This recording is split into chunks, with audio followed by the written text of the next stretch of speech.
સમાચાર સવારમાં આપનું સ્વાગત છે। આજના તાજા અને મહત્વપૂર્ણ સમાચારો પર એક નજર કરીએ તે પહેલા ચેનલને સબસ્ક્રાઇબ કરી લો। ગુજરાતમાંથી ચોમાસાની વિદાય, 7 દિવસ વાતાવરણ સ્થિર। હવામાન વિભાગની આગાહી મુજબ રાજ્યમાંથી ચોમાસાએ સત્તાવાર રીતે વિદાય લીધી છે અને હવે શિયાળાનું આગમન થયું છે। આગામી 7 દિવસ ગુજરાતના વાતાવરણમાં કોઈ મોટો ફેરફાર જોવા નહીં મળે। રાજ્યમાં ધીમે ધીમે ગુલાબી ઠંડીનો માહોલ જામશે અને વહેલી સવારે તેની અસર અનુભવાશે। અમદાવાદમાં મહત્તમ તાપમાન 34 ડિગ્રી છે, જ્યારે અમરેલીમાં સૌથી ઓછું 19 ડિગ્રી લઘુત્તમ તાપમાન નોંધાયું છે।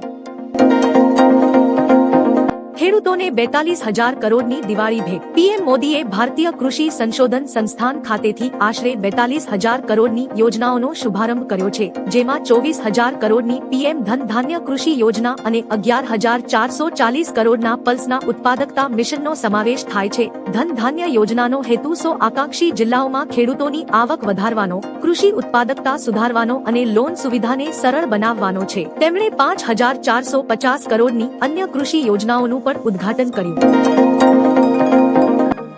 અંબાલાલ પટેલની હાડ થીજવતી આગાહી। હવામાન નિષ્ણાંત અંબાલાલ પટેલના જણાવ્યા મુજબ ગુજરાતમાં 23 ઓક્ટોબરથી ઠંડી શરૂ થશે અને 22 ડિસેમ્બરથી હાડ થીજાવતી ઠંડી અનુભવાશે। 1-2 ફેબ્રુઆરી સુધી કડકડતી ઠંડી રહેશે અને લઘુત્તમ તાપમાન 8 ડિગ્રીથી નીચે જઈ શકે છે। નવેમ્બરમાં પશ્ચિમી વિક્ષેપ અને બંગાળના ઉપસાગરમાં વાવાઝોડાની શક્યતા છે। અરબી સમુદ્રમાં હલચલના કારણે માવઠાની પણ શક્યતા છે। દિવાળીના સમયે શહેરી વિસ્તારમાં ઠંડીનો અહેસાસ થવા લાગશે।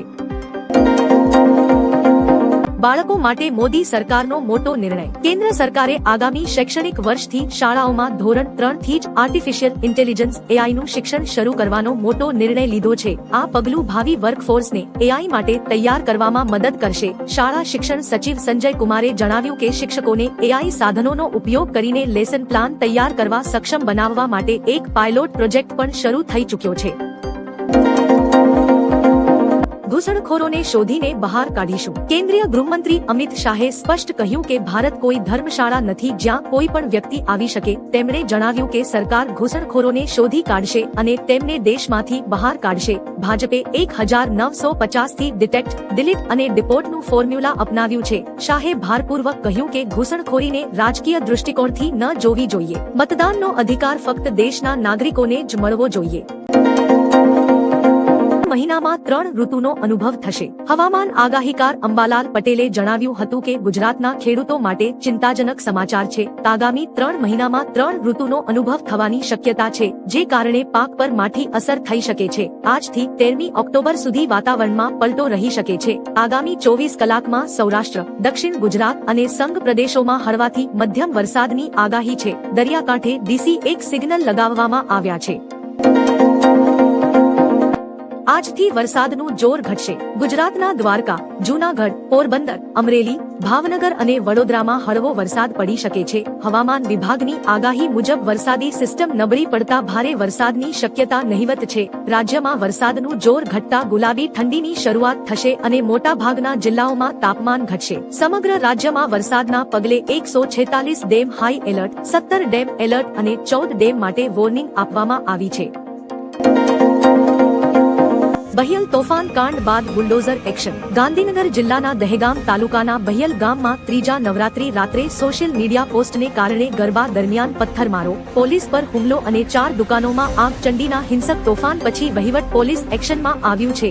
9 ઓક્ટોબરે વહેલી સવારથી મુખ્ય માર્ગો પરના 190 ગેરકાયદેસર દબાણો તોડવાની કાર્યવાહી શરૂ થઈ છે। તોફાનીઓને 2 દિવસના અલ્ટિમેટમ પછી બુલડોઝર એક્શન શરૂ થયું।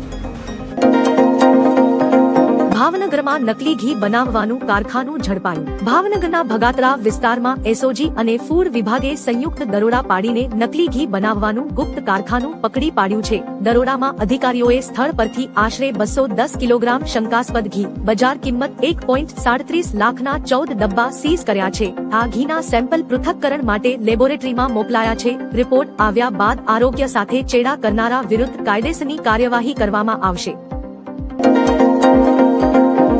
સરકારી અનાજ ઝડપાયું. ભિલોડા અસાલ જીઆઈડીસીમાં શારાફ એગ્રો કંપનીના ગોડાઉનમાંથી ટેમ્પાથી મોકલાયેલા હન્નુ ઘઉંના કટ્ટા ઝડપાયા, જેમાં પંજાબ સરકારી ઘઉંનું લેબલ અને એસઓજી ભિલોડા પુરવઠા વિભાગની માર્કિંગ હતી. હિંમતનગરના દલાલ લાલભાઈએ મોકલ્યા હોવાનું સામે આવ્યું. ગરીબો માટેના અનાજના દુરુપયોગ પર પોલીસ પુરવઠા વિભાગે તપાસ ઝડપી. લાભાર્થીઓને મળ્યું કે નહીં તે તપાસાશે.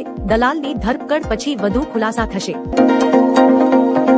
ગુજરાતમાં 7 દિવસ છૂટાછવાયા વરસાદની આગાહી. ગુજરાતના દરિયાકાંઠે શક્તિ વાવાઝોડાની અસર ઓછી થવા છતાં હવામાન વિભાગે રાજ્યમાં હજુ 7 દિવસ છૂટાછવાયા વરસાદની આગાહી કરી છે. સોમવારે અમદાવાદ, કચ્છ અને અન્ય વિસ્તારોમાં વરસાદી ઝાપટા નોંધાયા હતા. આગામી 2 દિવસ ગુજરાતભરમાં ગાજવીજ સાથે હળવાથી મધ્યમ વરસાદની શક્યતા છે. ત્યારબાદ 12 ઓક્ટોબર સુધી સૌરાષ્ટ્ર અને દક્ષિણ ગુજરાતમાં વરસાદી માહોલ જળવાઈ રહેશે.